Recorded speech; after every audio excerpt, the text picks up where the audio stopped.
Hello students, आज का जो टॉपिक हमारा रहेगा वो है निकोल प्रिज्म। जो एग्ज़ाम पॉइंट ऑफ व्यू से ये जो आपका टॉपिक है ये बहुत इम्पोर्टेंट रहने वाला है। निकोल प्रिज्म जो है कैल्साइट क्रिस्टल से ही बना हुआ है और विलियम निकोल ने इसको डिज़ाइन किया था। और जब आप इसका केमिकल फार्मूला देखेंगे तो CaCO3 आप इसका केमिकल फार्मूला याद कर सकते हैं। इसमें एक चीज़ ध्यान रखिएगा, जो डायमेंशंस हमने ली हैं वो हमने इस तरह से ली हैं कि जो इसकी लेंथ है निकोल प्रिज्म की वो 3 टाइम्स है as compare to the thickness. तो ये सोचिएगा कि थिकनेस अगर T है तो लेंथ जो है वो 3T रहेगी।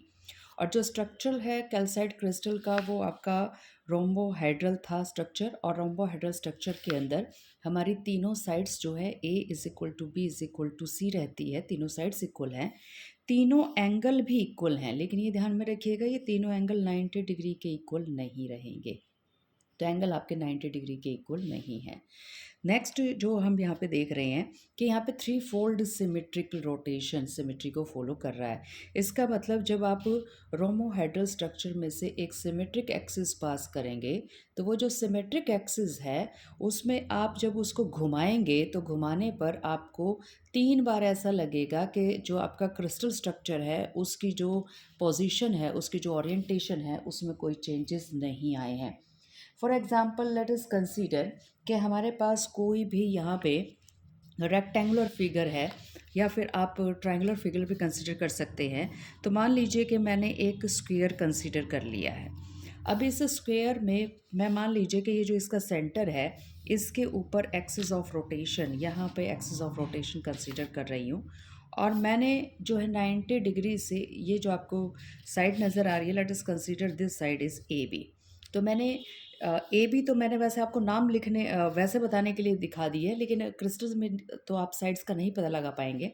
तो AB जो आपके पास है ये साइड अब आपके नीचे है। लेट अस कंसीडर कि मैंने 90 डिग्री से घुमा दिया है।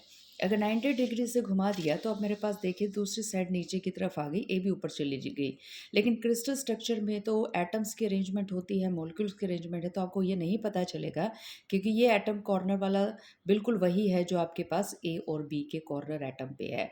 तो आप ये देखिएगा 90-90 के ऐसे अगर मैं यहाँ पे 4 रोटेशन दूँ तो आपको बिल्कुल भी नहीं पता चलेगा कि जो क्रिस्टल है उसमें किसी भी तरह के चेंजेस या स्ट्रक्चर में किसी भी तरह के चेंजेस आए हैं।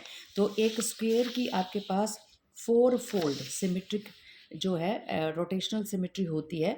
तो यहाँ पे जो हम रोटेशनल सिमेट्री बता रहे हैं हमारे रोम्बोहेड्रल की वो 3 फोल्ड है, यानी कि 3 बार घुमाने पर, 3 बार का मतलब हो गया कि आप 120 डिग्री 120 डिग्री और 120 डिग्री के रोटेशन दे दीजिए, 360 डिग्री आपको मिल जाएगा। तो 3 बार घुमाने पे आपको एज इट वही का वही क्रिस्टल स्ट्रक्चर आपको मिलने वाला है।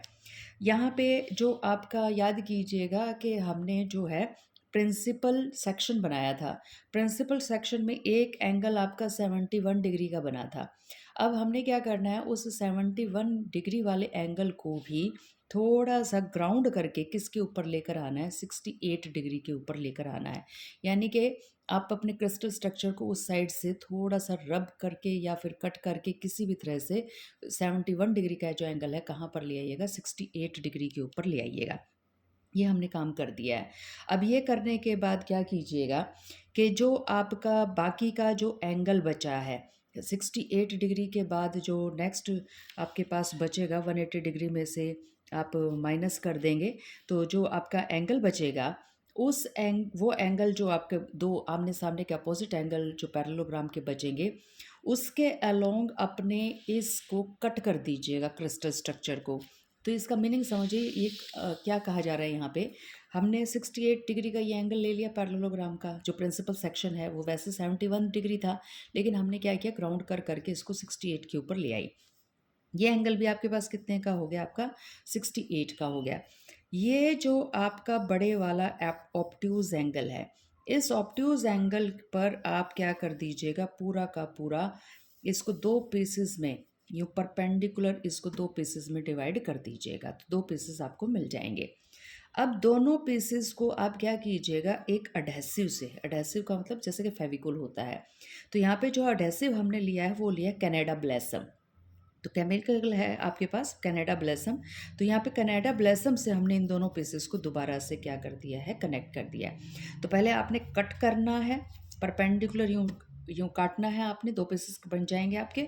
और उसके बाद इसको कनाडा ब्लेसम की लेयर से आपने इसको कनेक्ट कर देना है। तो अब यहाँ पे हमने क्या क्या कर दिया है कि आपने 3 टाइम्स जो है लेंथ ली थी, और 3 टाइम्स लेंथ थिकनेस के कंपैरिजन में ली थी। जो 71 डिग्री का जो एंगल था इसको 68 डिग्री के ऊपर ले आए। परपेंडिकुलरली हमने ऑप्टिव्स एंगल्स के ऊपर क्या कर दिया है, इसको कट कर दिया है। और कट करने के बाद हमने किससे कनेक्ट कर दिया, इसको कनाडा ब्लेसम की लेयर से कनेक्ट कर दिया है। तो अब ये देखिएगा कि जब हम लाइट डालेंगे, यानी कि अनपोलराइज्ड लाइट डालेंगे जैसे ही इस कैल्साइट क्रिस्टल के ऊपर, तो कैल्साइट क्रिस्टल के ऊपर लाइट डालते ही, यूनिएक्सल क्रिस्टल है, आपकी जो रेडिएशन है, आपकी जो रे है, दो पार्ट्स में डिवाइड हो जाएगी। एक बन जाएगी आपकी ऑर्डिनरी रे और दूसरी बन जाएगी आपकी एक्स्ट्रा ऑर्डिनरी रे। ऑर्डिनरी रे की जो डायरेक्शन है वो आपके पास अलग अलग डायरेक्शंस में नहीं चलेगी, हर डायरेक्शन में उसकी वेलोसिटी कैसी रहेगी, सेम रहेगी। तो इसका मतलब जो आपके पास है इसका रिफ्रैक्टिव इंडेक्स सेम होने वाला है। रिफ्रैक्टिव इंडेक्स एक्स्ट्रा ऑर्डिनरी का अलग अलग डायरेक्शंस में अलग अलग होगा। तो ये हमने एक मिनिमम वैल्यू ले ली है यहाँ पे। और जो कनाडा ब्लेसम है वो आपका जो मटेरियल है उसका जो रिफ्रैक्टिव इंडेक्स है वो 1.55 है। तो ये तीनों की तीनों वैल्यूज़ याद रखिएगा कि ये वैल्यू आज आगे काम आने वाली हैं।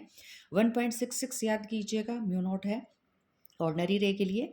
1.486 याद रखिएगा कि ये एक्स्ट्रा ऑर्डिनरी रे के लिए है। और 1.55 किसके लिए है, आपकी कनाडा ब्लेसम के लिए है।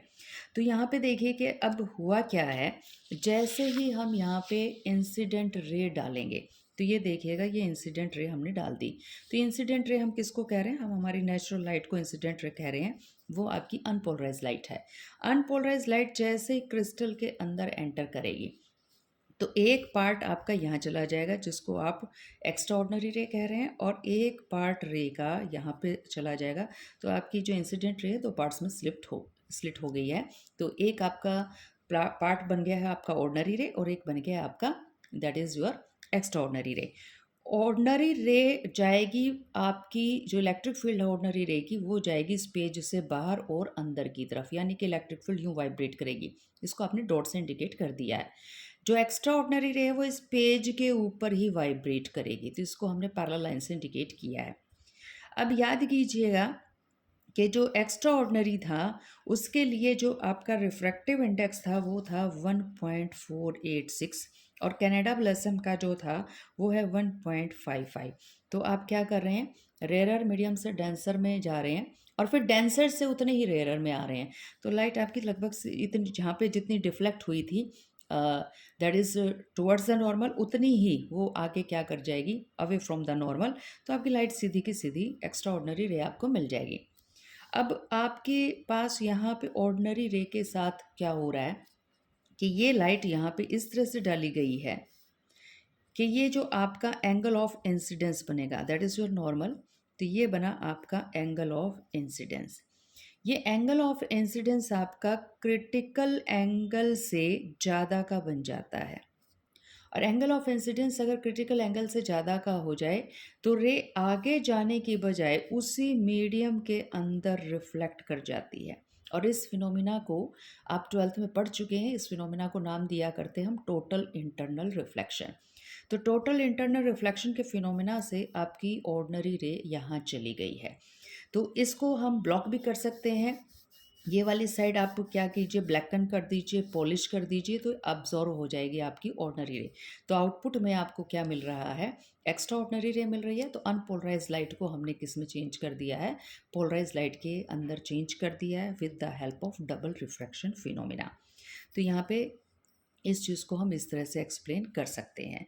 तो ये देखिएगा, इसको हम वर्ड्स में किस तरह से एक्सप्लेन करेंगे। जो रिफ्रैक्टिव इंडेक्स है हमारा म्यू ई का, जो आपका ई रे का था, एक्स्ट्रा ऑर्डिनरी रे का, वो आपका कभी कम होगा कभी ज़्यादा होगा। वो समझ लीजिए क्यों कम होगा और क्यों ज़्यादा होगा। हाइगन प्रिंसिपल के अकॉर्डिंग आपकी जो ऑर्डिनरी रे है वो चलेगी स्फेरिकल वेव फ्रंट्स के अंदर, और जो आपकी एक्स्ट्रा ऑर्डिनरी रे है वो चलेगी आपकी इलिप्स के अंदर। तो ये समझिएगा कि लाइट का ओरिजिन दोनों का यहाँ से था, यहाँ पे आपने इंसिडेंट करवाई है। जितने टाइम में लाइट यहाँ पहुँची है, उतने ही टाइम में लाइट यहाँ भी पहुँच रही है। तो यहाँ देखिएगा स्पीड ज़्यादा है लाइट की।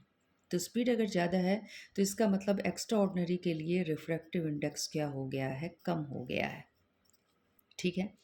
अब लाइट सिर्फ यहाँ यहाँ नहीं पहुँची, वेव फ्रंट है तो लाइट तो यहाँ पे भी पहुँचेगी। लाइट आपकी यहाँ पे भी पहुँचेगी, हर जगह पे लाइट पहुँचेगी।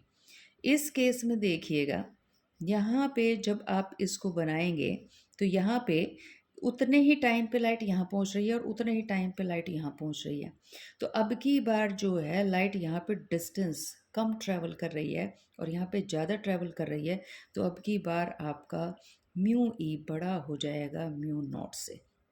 तो कभी म्यू ई ज़्यादा है, कभी म्यू ई कम है। तो ये इलिप्स शेप की वजह से आपके पास आ रहा है। तो यहाँ पे जब भी आप 90 डिग्री का डिफरेंस रखते हैं, किसके बीच में, आपके जो स्फेरिकल वेव फ्रंट के पोजीशन, कोई पॉइंट ले रहे हैं स्फेरिकल वेव फ्रंट के ऊपर और आप ले रहे हैं इलिप्टिकल वेव फ्रंट के ऊपर। अगर आप लाइट की डायरेक्शन में कहिए या ऑर्डिनरी रे और एक्स्ट्रा ऑर्डिनरी रे की डायरेक्शन में अगर आप 90 डिग्री का डिफरेंस रखते हैं तो आपको म्यू नॉट और म्यू ई के बीच में मैक्सिमम डिफरेंस मिलने वाला है। तो mu E minus mu naught की वैल्यू आपको सबसे ज़्यादा मिलने वाली है। तो यहाँ पे परपेंडिकुलर डायरेक्शंस के ऊपर ज़्यादा फोकस किया गया है, क्योंकि जो परपेंडिकुलर डायरेक्शन यानी कि जो मेजर एक्सिस है और जो माइनर एक्सिस है, that is going to find out कि कहाँ पर म्यू ई आपका कम आ रहा है और कहाँ पर म्यू ई आपका ज़्यादा आ रहा है। तो ये माइनर और मेजर एक्सिस से हमने उठाई है बात। अब देखिएगा ये पूरे की पूरी प्रोसेस, ये पूरा का पूरा जो मेथड है, प्रोसीजर हमें समझ में आ गया है कि ये निकोल प्रिज्म किस तरह से एक अनपोलराइज लाइट को किस में कन्वर्ट कर रहा है, पोलराइज लाइट के अंदर कन्वर्ट कर रहा है। और कनाडा ब्लैसम क्या कर रहा है, कनाडा ब्लैसम आपका ऑर्डिनरी रे को टोटल इंटरनल रिफ्लेक्शन करवा के उसको आगे की तरफ एमिट नहीं होने दे रहा है। तो यहाँ पे हमने क्या समझा है कि जो आपकी लाइट है वो जैसे क्रिस्टल के ऊपर गिरेगी, दो पार्ट्स में स्प्लिट हो जाएगी, जिसको आप ओ और ई रे के नाम से जानते हैं, और इस फिनोमिना को आप डबल रिफ्रैक्शन के नाम से जानते हैं। तो आपकी जो लाइट है कनाडा ब्लैसम पे कुछ इस तरह से डली कि जो ई रे है वो तो ट्रांसमिट हो गई और जो ओ रे है वो दिखा गई टोटल इंटरनल रिफ्लेक्शन का फिनोमिना। तो इसको हम ब्लैक एंड कर सकते हैं उस फेस को जिसकी तरफ ओ रे बेंड हुई है, और आप ओ रे को कम्प्लीटली क्या कर सकते हैं, अब्जॉर्व करवा सकते हैं। और इससे सिर्फ आपको क्या मिल जाएगी, आउटपुट में ई रे मिल जाएगी। यानी कि आपका जो निकोल प्रिज्म है, निकोल क्रिस्टल जो है आपका, वो किसकी तरह काम कर रहा है, पोलराइजर की तरह काम कर रहा है। और ये आपका अनपोलराइज लाइट को या कहिए नेचुरल लाइट को किस में कन्वर्ट करवा रहा है, पोलराइज लाइट के अंदर कन्वर्ट करवा रहा है। तो यहाँ पे हमने ये देखा कि जो आपका निकोल है उसको आप दो तरीके से यूज़ करवा सकते हैं पोलराइजेशन के अंदर। आप निकोल प्रिज्म को या निकोल क्रिस्टल को एज अ पोलराइज़र भी यूज़ करवा सकते हैं और आप इसको एज ए एनालाइज़र भी यूज़ कर सकते हैं। तो there are two uses of your Nicol crystal. It can be used as a polariser and it can be used an analyser. तो अब हम ये देखेंगे जो जो आपका प्रिज्म है वो different type of polarised light के साथ किस तरह का बिहेवियर शो करता है। तो इसको हम नेक्स्ट लेक्चर के लिए छोड़ के रखेंगे, कवर करेंगे इसको नेक्स्ट लेक्चर के अंदर। तो आज के लिए बस इतना ही। Have a nice day.